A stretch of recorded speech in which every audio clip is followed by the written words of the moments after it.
We continue our reading of God's Dream for You, The Chosen, a morning devotional by author Dwight K. Nelson. Today's reading, July 11. The gift of failure, the gift of feeling floppier. Floppier. Now the multitude of those who believed were of one heart and one soul, and great grace was upon them all. Acts 4:32-33. Why are we so hard on ourselves when we fail? Do we really believe that one can navigate this life without repeated and painful failures? Anne Lamott, in her book, Traveling Mercies, tells of her invitation as a novice writer to share the stage with a world-class author. Meant to be an evening of repartee between this author and her, it ended in disaster, with Anne mangling her comments and embarrassing her guest in front of a large audience. Much later she wrote in reflection, quote, "My fear of failure has been lifelong and deep. If you are what you do, and I think my parents may have accidentally given me this idea, and you do poorly, what then? It's over. You're wiped out. All those prophecies you heard in the dark have come true, and people can see the real you." End quote. Page 142.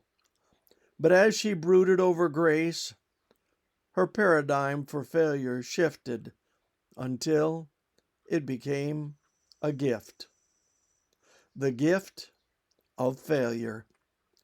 She concluded breaks through all that held breath and isometric tension about needing to look good.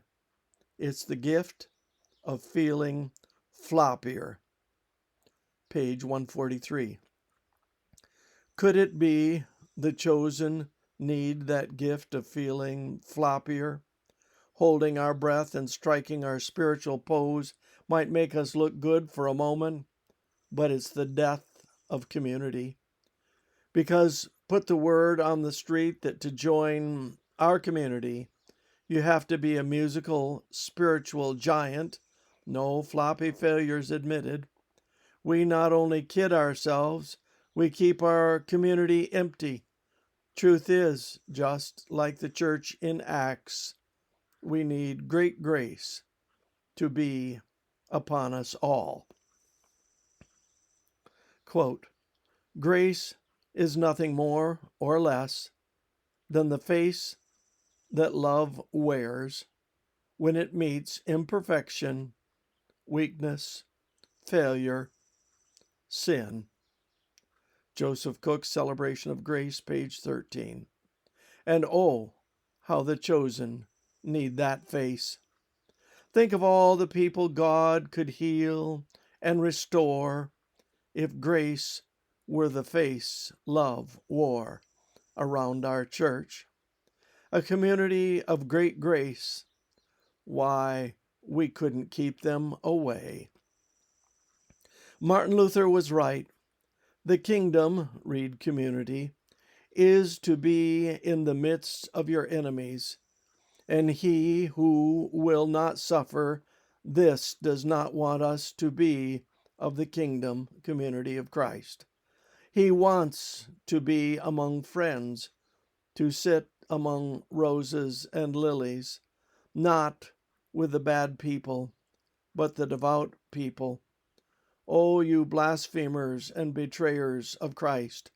If Christ had done what you are doing, who would ever have been spared? Truth is, freely we have received such great grace. Now, freely, let us give it to all. This concludes our reading today of God's Dream for You, The Chosen.